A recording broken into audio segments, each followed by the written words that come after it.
Bonjour, nous sommes en 2022 dans l'IDA.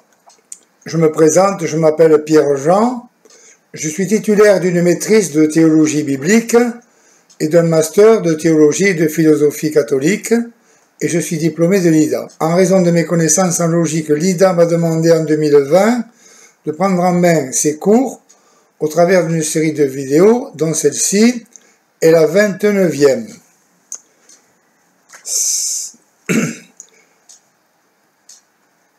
Nous avons vu dans la vidéo précédente la question des esprits purs, qui sont des êtres immatériels. Nous avons vu leur intelligence et leur possibilité d'existence. Donc nous allons voir dans cette seconde vidéo quelle est la volonté de ces esprits purs et ce qu'est vraiment l'action angélique. Nous avons vu que la volonté est une conséquence de l'intelligence. Dire que les esprits purs sont des intelligences pures, c'est aussi dire qu'ils sont en même temps, par ce fait, des volontés pures. Comme il n'y a ni vie organique ni sensibilité en eux, tout le mouvement de leur être est volonté, se mouvant vers le bien connu par leur intelligence. La volonté angélique est, contrairement à la volonté humaine, une volonté qui n'est influencée par aucun mouvement de sensibilité, donc une volonté parfaitement et totalement maîtresse d'elle-même. Il résulte de cela que les décisions des esprits purs ne sont pas comme les décisions humaines, plus ou moins libres. Elles sont toujours pleinement et parfaitement libres et par ce fait totalement responsables.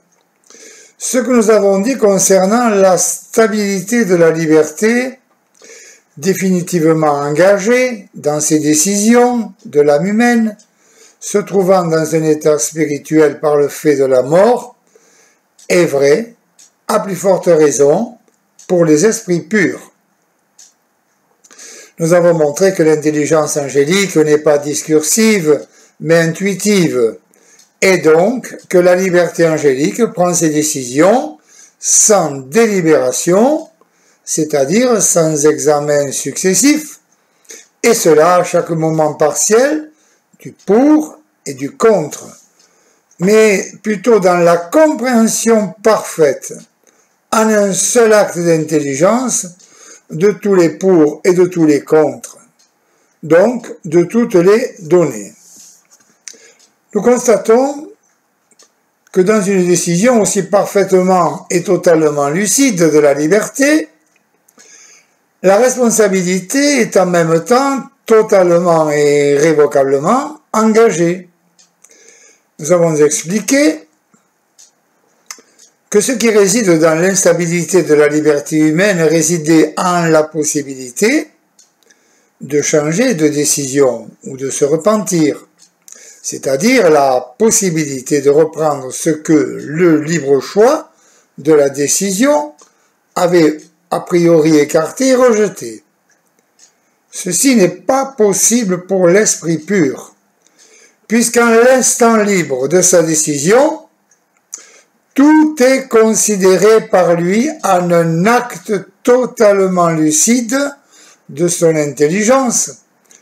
Il n'y a donc absolument rien dans ces décisions qui n'ait pas été considéré et qui pourrait être repris en considération par la suite.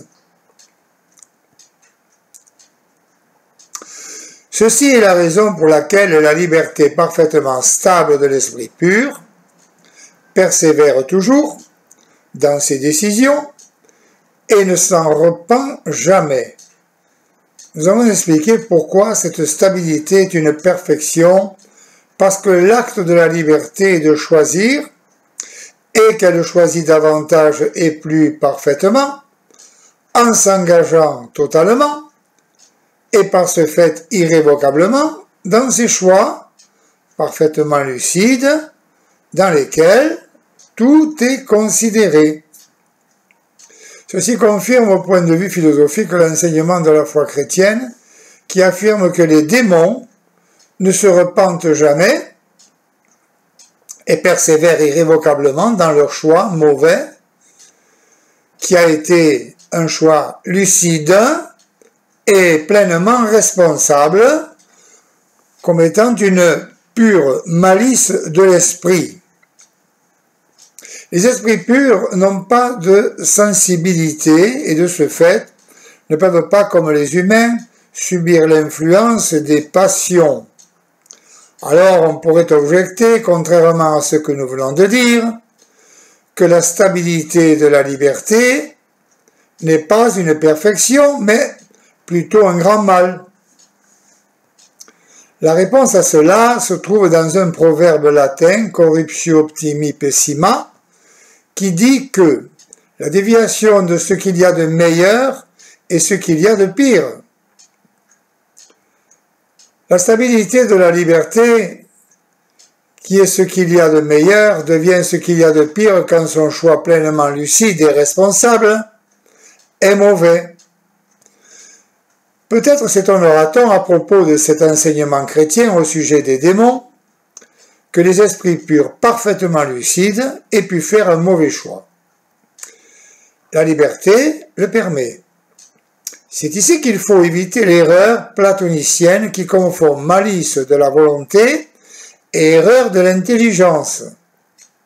C'est précisément quand l'intelligence est parfaitement lucide et pure malice de la volonté, et donc on pourrait dire également que pour la foi chrétienne, le choix mauvais des démons a été refus et rejet d'une destinée surnaturelle qui était pur don de Dieu, que leur nature angélique ne comportait pas et qui dépassait infiniment toutes les possibilités et aspirations naturelles de cette nature angélique en les rendant participant à la nature divine elle-même, de sorte que cette destinée surnaturelle était pour eux, comme pour nous, mystère impénétrable.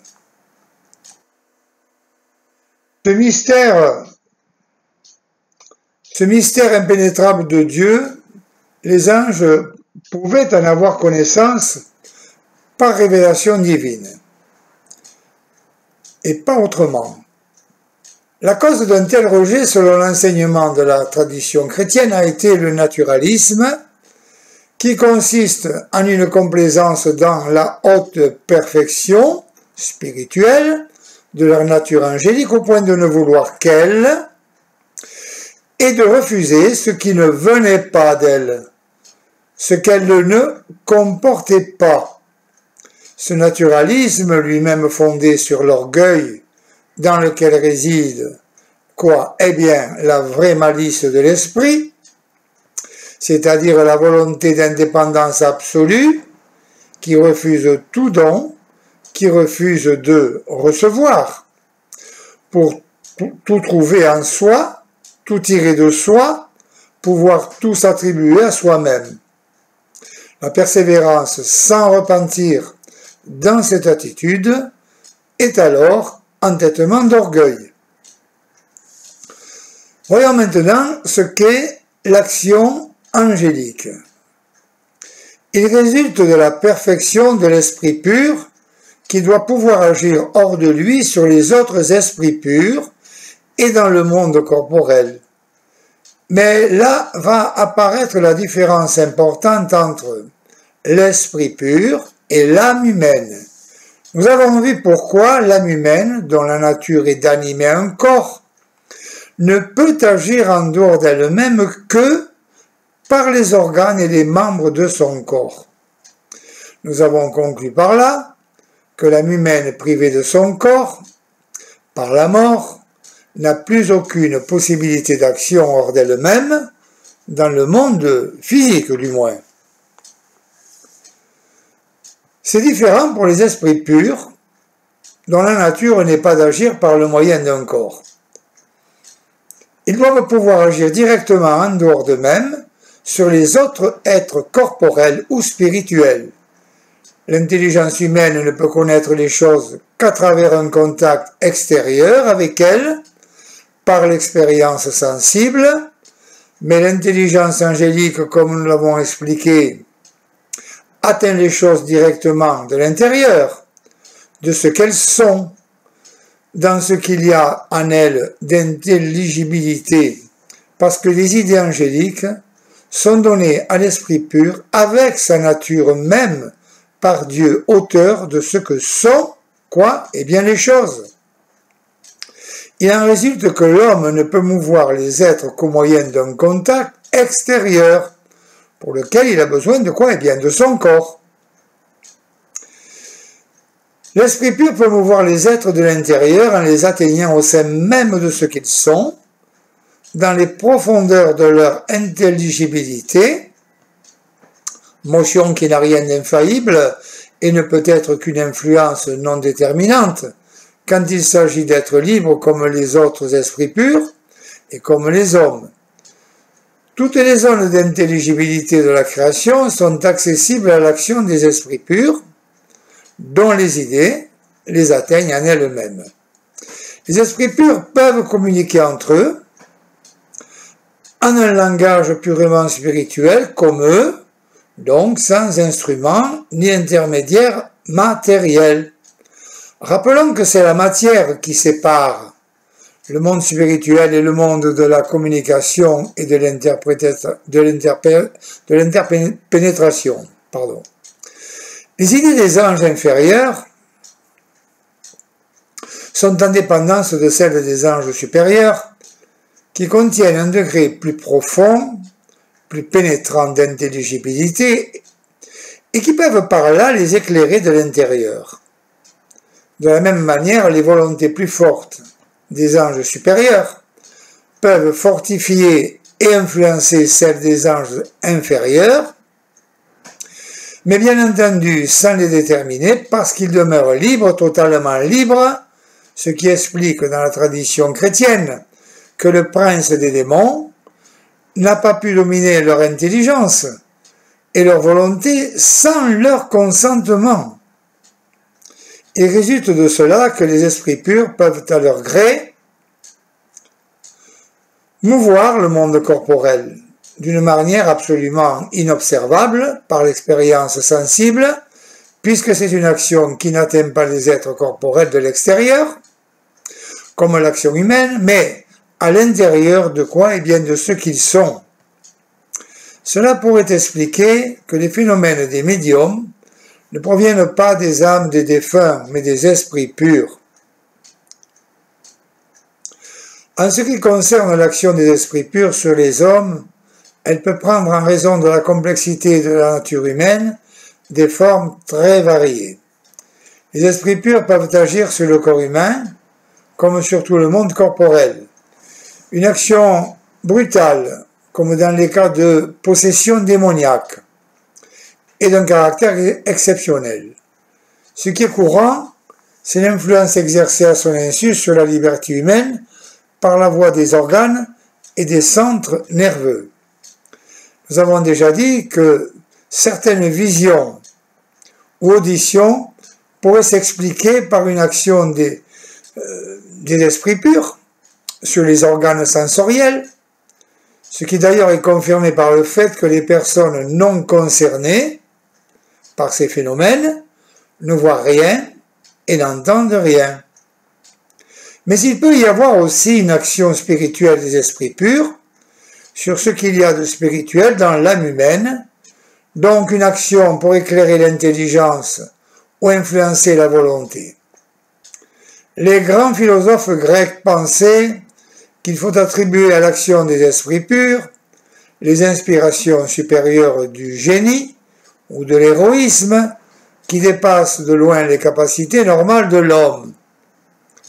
Mais il ne faut pas confondre ces inspirations qui, bien que surhumaines, demeurent d'ordre naturel avec ce que la foi chrétienne enseigne sur l'inspiration du Saint-Esprit dans la vie mystique, qui est d'ordre extraordinaire et surnaturel, et ne peut se réaliser sans phénomène extraordinaire dans une vie ordinaire vécue entièrement sous l'amour de Dieu.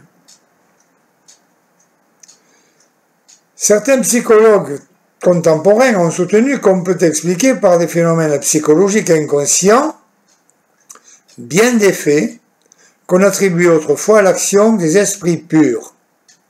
Cela est vrai, dans bien des cas, mais ce que beaucoup d'entre eux ne voient pas, c'est que l'un n'exclut pas l'autre, car c'est au sein des phénomènes psychologiques inconscients que trouve à s'exercer le mieux l'action des esprits purs. Ceci explique que les tempéraments intuitifs marqués, comme nous l'avons expliqué, par plus de richesse et de profondeur inconsciente, qui correspondent à des tempéraments, disons, hyper-réceptifs, soient en général plus perméables à l'action des esprits purs. Certains opposent cas pathologiques et cas démoniaques, mais certaines maladies psychologiques ne peuvent-elles pas, dans certains cas, rendre plus perméables à l'action des démons? Bien entendu, les méthodes de la science expérimentale ne permettront jamais de déceler directement l'intervention des esprits purs, qui est immanente au phénomène observé par elle-même. Si les méthodes de la science expérimentale ne permettent en aucun cas d'observer directement l'intervention des esprits purs au sein du monde corporel, cette science peut pourtant nous apporter une précieuse confirmation sur ce que nous avons dit sur la probabilité de l'existence des esprits purs, et cela répond aux prétentions de ceux qui croient pouvoir nier cette existence au nom de la science expérimentale, sous le prétexte qu'elle ne la décèle pas directement, comme si ce qui est spirituel pouvait être observé par elle. Mais il s'agit de cette donnée des sciences expérimentales qui fait que l'univers fonctionne indépendamment de l'homme, régulièrement et sans défaillance, selon des lois et un ordre intelligible qui ne viennent pas de l'intelligence humaine, qui elle ne les découvre que laborieusement par l'outil mathématique. Signalons le fait que les astres suivent leur orbite sans jamais s'en écarter, avec une infaillible régularité, et nous savons aujourd'hui que cette infaillible régularité régit des phénomènes intérieurs aux atomes, dont notre science calcule, sans jamais se tromper d'ailleurs, les manifestations. C'est sur ces régularités, une fois connues par nous, que se fondent les infaillibles réussites de nos techniques. Les cosmonautes ont atteint la Lune et la bombe atomique a fait son apparition. La science expérimentale constate cela, mais elle ne se demande pas pourquoi il en est ainsi. Pourquoi les astres ne s'écartent jamais de leur orbite? Pourquoi l'univers fonctionne selon ses lois intelligibles et pas selon d'autres lois, ou d'une manière totalement incohérente? Elle ne se le demande pas parce qu'il n'est pas en son pouvoir propre de répondre à cette question, mais elle oblige pourtant à se la poser. Nous avons dit qu'il suffirait de l'intelligence créatrice de Dieu, que nous pouvons affirmer avec une absolue certitude, pour expliquer cet ordre intelligible du fonctionnement de l'univers qui reçoit de lui l'existence.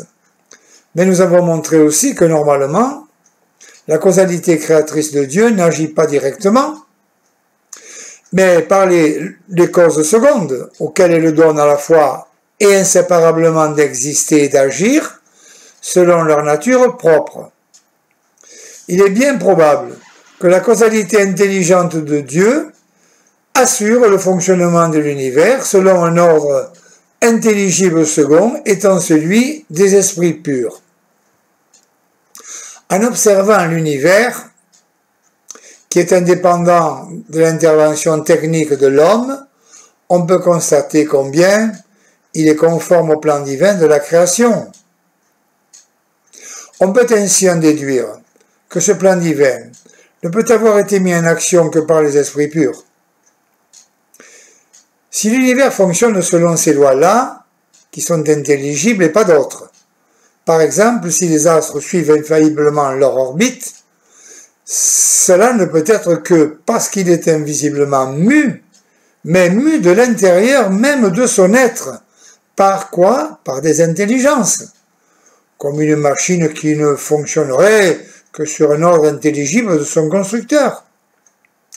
Ces intelligences ne peuvent être que celles d'esprit pur, d'où l'extrême probabilité que ce sont des intelligences angéliques qui font fonctionner tout le monde corporel selon ses lois et le mouvement de l'intérieur même de son intelligibilité, puisque nous avons vu qu'elle porte en elle toutes les intelligibilités de l'univers. Parce qu'il faut, au sein de l'univers, des éléments moteurs intelligents, d'où y viennent l'ordonnance intelligible de son fonctionnement. Cela nous fait penser à l'existence d'esprit pur, à qui Dieu a soumis le monde corporel, pour le mouvoir selon cette ordonnance intelligible, et qui étant pour cela vraiment messager de Dieu, mérite bien ainsi le nom d'ange, indépendamment de ce que la Bible nous révèle à leur sujet, et que le polythéisme soupçonnait confusément avec sa multitude de dieux, présidant au secteur de divers phénomènes naturels. Nous avons eu l'occasion de voir que l'homme fait lui-même partie de l'univers matériel qu'il observe, et la physique du XXe siècle a découvert comment elle doit tenir compte de cet observateur humain, lié à ce qu'il observe. Cela peut donc suggérer l'hypothèse d'une intelligence qui, contrairement à l'intelligence humaine, pourrait pénétrer toute intelligibilité de l'univers matériel, parce qu'elle n'en ferait pas partie, et donc qui interviendrait en conséquence. C'est une question. Cette hypothèse est venue à l'esprit de Maxwell, un des plus grands créateurs de la physique moderne. Ce que nous avons expliqué au sujet concernant l'ordre intelligible qui régit l'univers inanimé, qui étudie la physique, s'applique encore plus quand il s'agit du monde étudié par la biologie, du monde vivant, où règne une organisation prodigieusement complexe et perfectionnée, dont nous savons d'ailleurs aujourd'hui, avec les rapides progrès de la cytochimie, qu'elle a son point de départ dans la structure parfaitement ordonnée des macromolécules des protéines. Les progrès de la génétique ont mis en évidence la part du hasard dans l'évolution de la transmission de la vie. Mais le hasard n'organise rien, et de lui seul ne peut sortir un ordre, en particulier des mutations qui proviendraient du seul hasard, ne pourraient créer un nouveau système d'organes coordonnés entre elles. Il est indispensable d'admettre immanente ou sous-jacente au hasard et à l'enchevêtrement des causalités qui jouent à travers ce hasard l'action des intelligences organisatrices et coordonnatrices. Mais il nous semble plus vraisemblable de penser que la causalité première de l'intelligence créatrice de Dieu n'agit qu'à travers la causalité seconde d'intelligences créées, qui sont celles des esprits purs. Nous ne parvenons pas à voir comment on pourrait résoudre l'énigme de l'évolution du monde vivant sans supposer leur intervention motrice à l'intérieur même de cette évolution, au sein de son intelligibilité profonde. Concernant ce qui précède, nous avons fait état dans la vidéo sur la création du problème du mal et de la souffrance, en expliquant que l'on peut penser que ce sont les péchés, les refus opposés à Dieu et à l'ordre établi par lui, par les libertés des créatures, qui sont à la source de tous les maux et de toutes les souffrances. Mais il y a aussi des maux qui ne proviennent pas des péchés des hommes. Par exemple, les tremblements de terre, les éruptions volcaniques ou les tsunamis. La souffrance animale. Je pense aux animaux qui s'entre-dévorés encore aujourd'hui, a existé certainement avant l'existence de l'humanité. C'est peut-être ici que pourrait intervenir l'hypothèse émise par certains penseurs chrétiens, selon laquelle Lucifer serait l'esprit pur qui présiderait à tout le fonctionnement de l'univers corporel, d'où le nom de prince de ce monde, qui lui est souvent donné, et y aurait introduit par malice des désordres qui l'auraient fait dévier du plan divin. C'est là une hypothèse qui pourrait expliquer beaucoup de difficultés. Voilà, nous allons terminer là ce cours. Dans la vidéo précédente, qui sera la 30e de cette série, j'aborderai les questions des vertus. À très bientôt, au revoir.